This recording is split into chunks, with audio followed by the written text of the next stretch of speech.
Hi, I'm Tyler Hoover of Hoovie's Garage. And I'm Doug DeMuro, and today it's another episode of Hoovie and Doug talk about cars. Yes, cars. Yes, and cars we're are talk good. about them now. Now. Okay, ready? Yes. All right. Oh, I have to do the intro this time. We're talking about cars that we most want to drive. Cars that we most Not really own, but drive. Cars that are just hard. Want to get behind the wheel. Right. Right. Toss it around a little bit. Yeah. What do you got? Give me a car. We've thought about this a little bit. What car, if you just... Tucker Torpedo. Tucker Torpedo. Tucker 48. The car of the future. Back then. Back in 1948. You have a personal history with this car. Would you like to share it? Oh, well, my grandfather gave it to me as a model, not an actual car, the model as a kid. What does it go for now? Over $1 million. Is that right? Yes, it's the car of the future. It has a rear-mounted helicopter engine. It supposedly got over 30 miles to the gallon. It has weird things. It sounds like it drives really well for a car from the 40s. So I'm just curious what it would actually drive like. And how many are there? There are 40-something surviving cars. 40-something survive. Right. There's different theories going around where either the big three conspired to bankrupt them, or they actually just didn't know what they were doing and didn't have enough money to actually make a car company. It was kind of a fraud. But yeah, it seems like it has so many cool things, like the center headlight that steers with the steering wheel, and they didn't want to put in seat belts because they thought that seat belts would make the car seem unsafe. Right. So they made like a place that you can jump into the footwell in case you're in a crash, and it's all padded, like you're going to crash, so you just dive into it. And then there's no dashboard. It's just this one little Art Deco piece with one, kind of like a Tesla Model 3. That's where when I saw the Model 3 with its simple little one gauge pack, I thought of the Tucker. Yeah. But so that's, you think you'll ever be able to drive one of those? I hope so. And so your grandfather gave you a model of one? Yeah. And then you've wanted to be around them ever. Yeah, and you've seen a bunch of them. Like when I was a kid, it was like a $200,000 car. It's like, well, if I work really hard one day, I might be able to buy it. And now it's just like for $1 million, I can think of so many other things I'd rather want to own for $1 million. Right. There's no way. Right. Yeah. Like, for example, a lot of Buick Park Avenues. Yes, lots. Yes. I want to drive the Bugatti Chiron. Mm-hmm. You don't like that car. It's fine. But don't you want to know? I don't want this car. Okay, I don't want to possess it. I don't want to start a collection of Bugatti Chiron. Right. I don't think it's the greatest car ever made. But aren't you curious? I mean, what are you going to do? Drive it around the street at 30 miles an hour and just... I'm going to take it out on the highway. I'm going to go, it's 1,500 horsepower or something. Right. And I'm going to go and enjoy myself.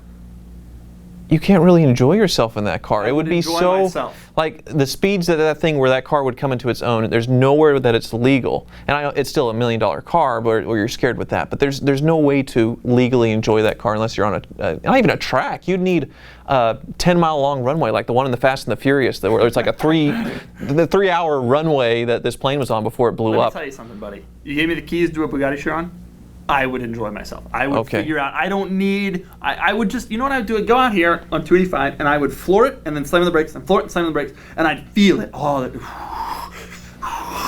and that'd be crazy. And Plus, I'd have a Bugatti. How cool is that? You'd be satisfied with that. Well, no, but what am I supposed to do? I can't go to Nardo. I mean, what do you want me to do? But you get a car that would actually be, you're excited to drive, where you could actually drive it and see, like a Duesenberg. Okay, you want to drive a Duesenberg. A Duesenberg. What are you going to do with that? That's the Bugatti Chiron of 1929. Well, so why aren't you into the Bugatti Chiron of 2018? Because you can actually go and cruise in a Duesenberg, do what it was supposed to do back in the day. Just be the biggest badass gangster in the world. You're not going to drive around in a Duesenberg. What are you going to do?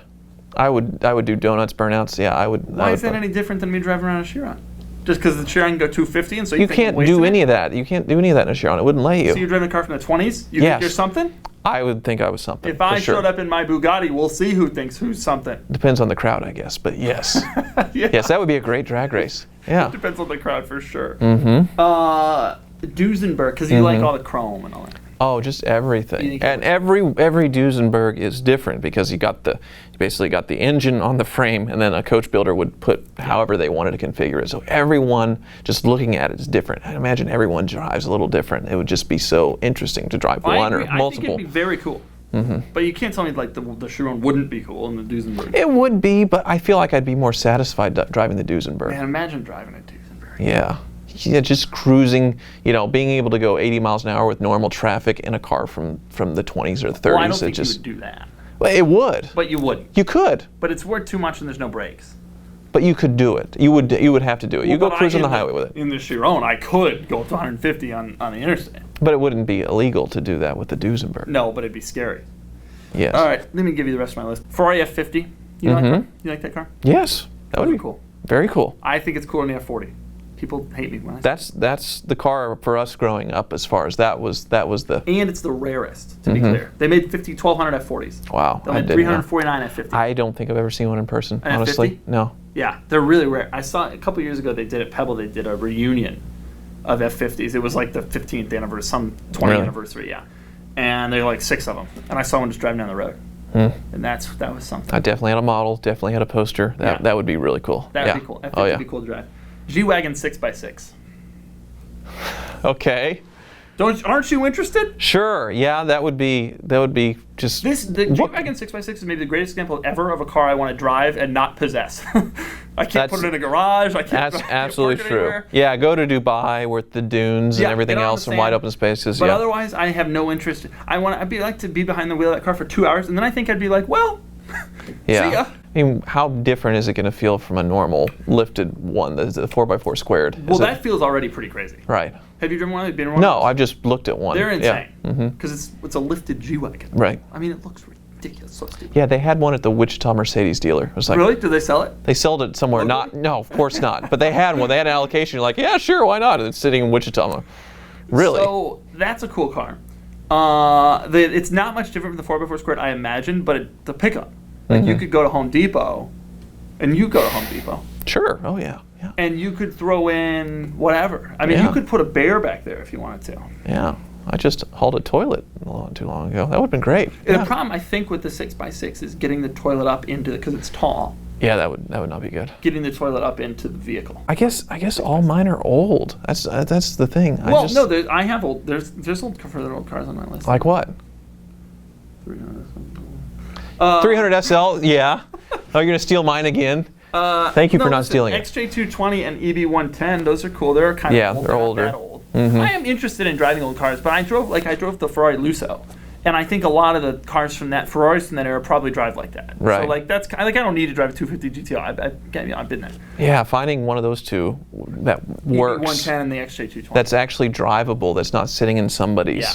That's what, like at the Amelia Island Cars and Coffee a couple of years ago, there was one that pulled up for the Cars and Coffee there. 220? A Jag 220. It's like you drove it to Cars and Coffee, which normally you see them in museums. They don't really work. You can't fix them. You can't fix them. Imagine, I've always believed deeply, the greatest YouTube video ever. If I was ever able to make this video, I would simply stop. Would be, you get an XJ220, and you show up unannounced at the Jaguar dealer and ask for an oil change.